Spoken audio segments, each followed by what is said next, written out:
Did you know that some people are still making games for older consoles to this day? Let's talk about it! Homebrew. It's not to refer to your favorite glass of orange juice, but rather refers to the unofficial development of software for video game consoles.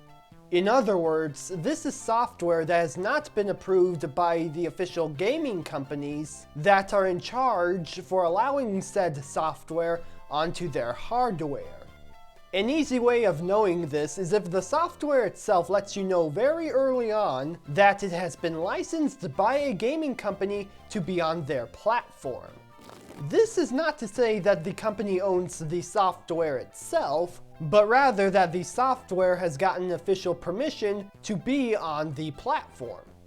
Homebrew, on the other hand, will often make it clear that it is not official software and that it was simply developed by fans for the platform, where they sometimes even have credits on who made it.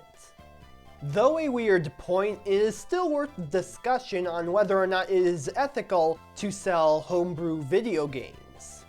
If said homebrew game is based on an existing property, or is existing on currently supported modern hardware by gaming companies, it would likely be deemed illegal. For the former, it is because you don't own that intellectual property, and for the latter, it would be because the platform holders wouldn't be getting any royalties out of it, or for that matter, the developers and publishers who were working on the game.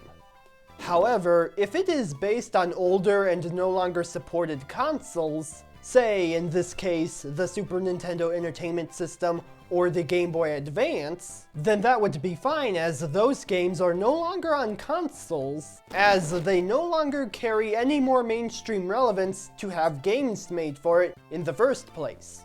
And of course, it helps for the game to be original. But in regards to a less gray topic, we have homebrew that isn't meant to be sold as well. Software isn't just games, you know, but are rather just programs that are meant to have consoles behave differently. Being unofficial, of course, the homebrewers need to find a way to get their software working on the unsupported hardware. Unsupported officially, anyway, if you know what I mean.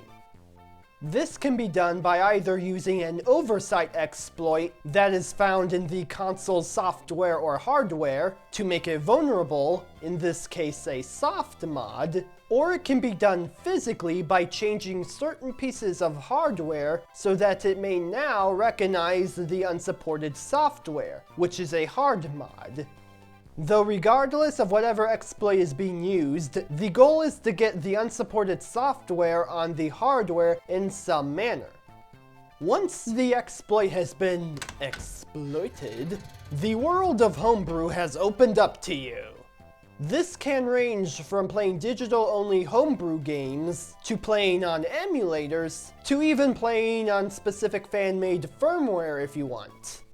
I should mention that physical homebrew games don't often have to deal with this, due to being made in the same format as an officially produced unit.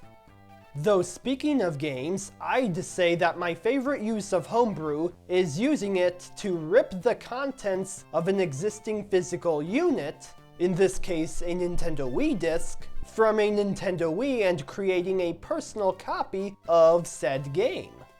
For even if I might prefer physical units over digital ones, even I cannot deny that physical units cannot last forever.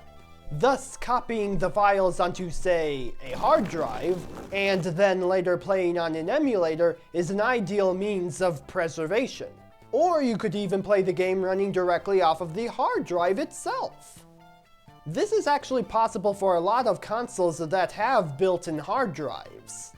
However, this hard drive example is largely attributed to the Nintendo Wii itself. As what is funny about this is that it wasn't until much later that consoles would support the ability to run games off of their internal hard drives, as consoles were starting to get internal hard drives. Which, in other words, means that homebrew is giving older consoles retroactively the ability to rip the contents of their games.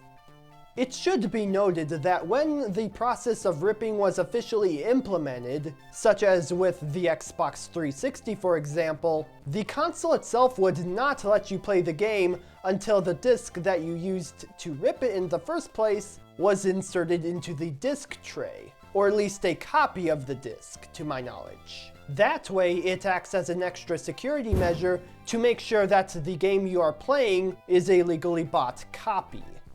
I know that I've only scratched the surface on what video game homebrew is, but I ask you, the audience, on what you think of this phenomenon. Leave your answer in the challenge below, and I'll see you next time with something else.